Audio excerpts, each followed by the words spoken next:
स्वागत है आपका मेरे YouTube चैनल वंदू ब्लॉग पर। दोस्तों, आज की वीडियो आपके लिए बहुत ही खास होने वाली है। आज आप जानेंगे पॉप सॉन्ग के किंग माइकल जैक्सन के बारे में, उनकी लाइफ कैसे थी, फैमिली, सॉन्ग्स, ये सब।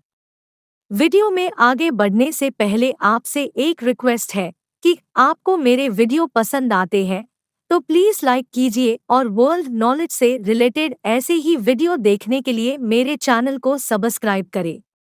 तो दोस्तों, माइकल जैक्सन का पूरा नाम माइकल जोसेफ जैक्सन था। उनका जन्म 29 अगस्त 1958 को गैरी, इंडियाना में हुआ था।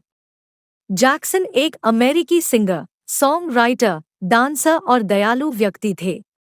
पॉप के राजा के रूप में जाने जाने वाले उन्हें 20वीं सदी की सबसे महत्वपूर्ण सांस्कृतिक हस्तियों में से एक माना जाता है। अपने 4 दशक के करियर के दौरान म्यूजिक, डांस और फैशन में उनके योगदान के साथ-साथ उनके प्रचारित निजी जीवन ने उन्हें लोकप्रिय संस्कृति में एक ग्लोबल शख्सियत बना दिया। जैक्सन ने अपने म्यूजिक स्टाइल से कई कलाकारों को प्रभावित किया। स्टेज प्रोग्राम और वीडियो के माध्यम से उन्होंने कठिन स्ट्रीट डांस मूव्स जैसे मूनवॉक, जिसे उन्होंने नाम दिया, और साथ ही रोबोट को लोकप्रिय बनाया। जैक्सन अपने परिवार की 8वीं संतान थे। जैक्सन ने 1964 में अपने बड़े भाइयों जैकी, टीटो, जर्मेन और मार्लोन के साथ जैक्सन 5 नाम के एक ग्रुप के सदस्य के रूप में शुरुआत की। जैक्सन ने अपने एकल करियर की शुरुआत 1971 में मोटाउन रिकॉर्ड्स में रहते हुए की थी। वह अपने 1979 के एल्बम ऑफ द वॉल से एकल स्टार बन गए। उनके म्यूजिक वीडियो, जिनमें बीट इट, बिली जीन और उनके 1982 एल्बम थ्रिलर शामिल है, उन्होंने एमटीवी की सफलता को आगे बढ़ाने में मदद की और अपने बाद के एल्बमों के लिए वीडियो के साथ इनोवेशन करना जारी। उनके कुछ एल्बम हैं bad, dangerous, history, past, present and future, invincible. Thriller सबसे ज्यादा बिकने वाला एल्बम था। 1980 के दशक से जैक्सन की बदलती लाइफ, रिश्ते, व्यवहार और लाइफस्टाइल के कारण विवादों और अटकलों का विषय बन गया। 1993 में उन पर एक पारिवारिक दोस्त के बच्चे का यौन शोषण करने का आरोप लगा। मुकदमा सिविल कोर्ट से बाहर सुलझाया गया। सबूतों के अभाव के कारण जैक्सन को दोषी नहीं ठहराया गया। 2005 में उन पर मुकदमा चलाया गया और उन्हें बाल यौन शोषण के आरोपों और कई अन्य आरोपों से बरी कर दिया गया।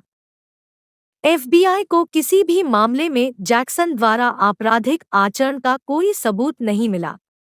दुनिया में 400 मिलियन से अधिक रिकॉर्ड बिक्री के साथ जैक्सन उस समय के सबसे अधिक बिकने वाले संगीत कलाकारों में से एक है। उनके पास 13 बिलबोर्ड हॉट 100 नंबर 1 सिंगल्स थे और 5 अलग-अलग दशकों में बिलबोर्ड हॉट 100 पर टॉप 10 सिंगल में जगह बनाने वाले पहले कलाकार थे। उनके सम्मानों में 13 ग्रैमी पुरस्कार, 6 ब्रिट पुरस्कार, एक गोल्डन ग्लोब पुरस्कार और 39 गिनीज वर्ल्ड रिकॉर्ड्स शामिल है।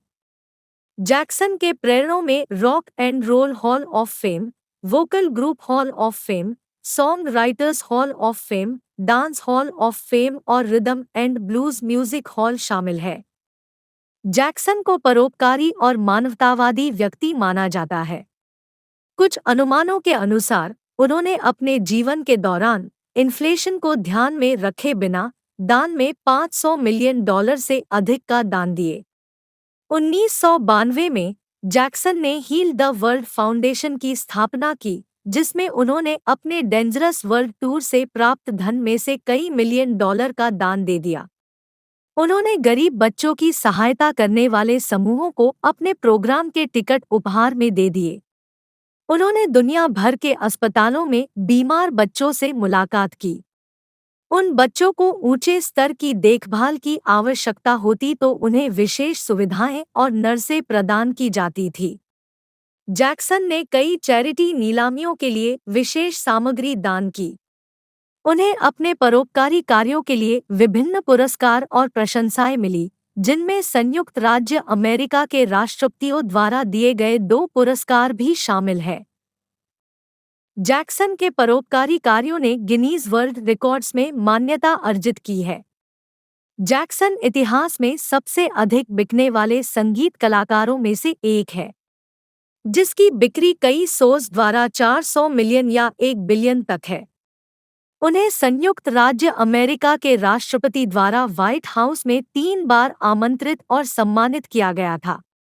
1984 में उनके मानवीय प्रयासों के लिए उन्हें रोनाल्ड रीगन द्वारा प्रेसिडेंशियल पब्लिक सेफ्टी कमेंडेशन पुरस्कार से सम्मानित किया गया था। जैक्सन ने सैकड़ों पुरस्कार जीते, जिससे वह संगीत में सबसे अधिक सम्मानित कलाकारों में से एक बन गए।